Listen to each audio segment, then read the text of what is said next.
So, Adobe Camera Raw. What is it?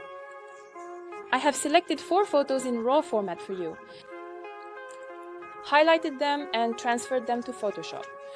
I just need to click on the logo and there it is. Adobe Camera Raw opens automatically. Where can you download it?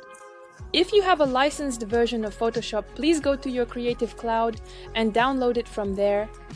It's like a separate application. It also gets updated just like Photoshop. Automatically, a window appears called Camera. A 1 here. Here it shows that the format is set, Adobe RGB from 1998. In fact, you can change it to sRGB. So that, okay,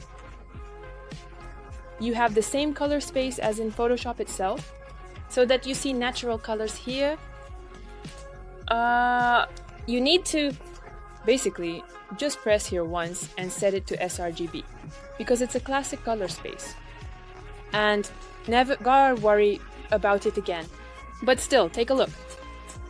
Here I opened 4 photos, and let's say I'll make some basic adjustments here. I'll add a bit of contrast, reduce the exposure a little. But let's say I'll make it a bit warmer. Then you can basically go into the curves here, tweak and adjust something. I never hang out here at all.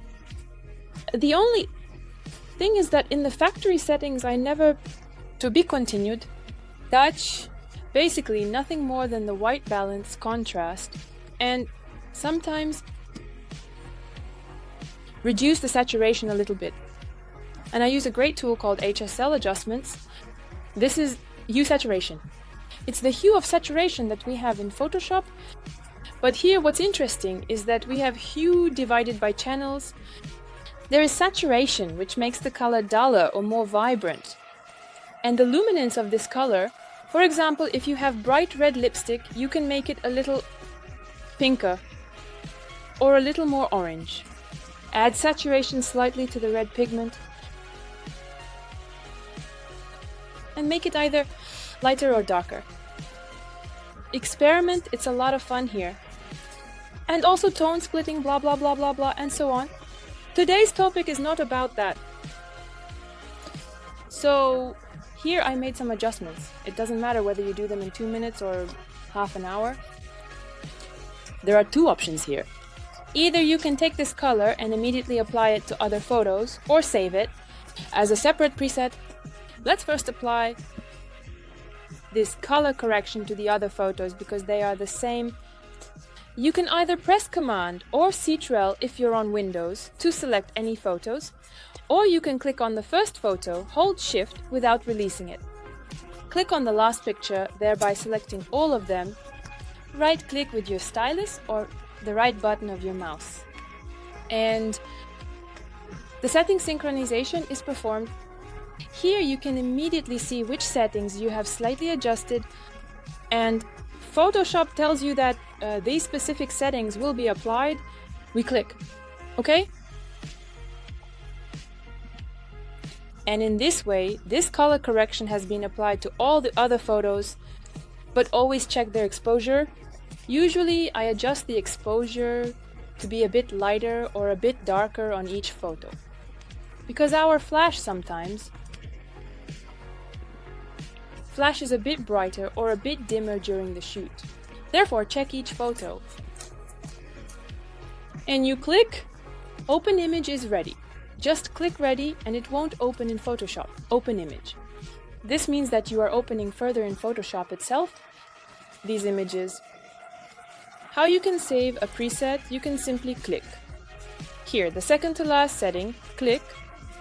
Here, a new selection, a new set, excuse me. Rename it, for example, preset number 1 or something else. And save, let's have it like this. Click, OK. And here in the user set, we have that very preset that you can actually take and apply. Excellent. We open the image.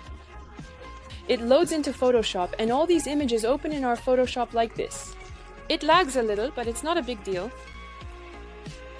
And another very important fact, if I go into my folder where I have these images, those very XMP files appear here. What does this mean? This is the very preset, the very color correction, which you applied directly in the raw converter we just worked with. This is where those very settings are saved. If you delete them, then when you open these images, again, raw. Let's say you just closed Photoshop. We won't continue working in Photoshop. No need to save anything. Goodbye. And you are just going to take and open these images.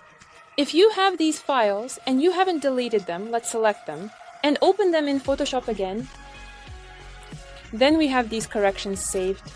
But if we take and delete them, I also have this at the very end of the folder here, then we will have to do the color correction again. We transfer them to Photoshop. You see, and here there is no longer that icon where there is color correction. This is how the Camera Raw color editor works. Give a thumbs up, and I also look forward to your comments directly under this video.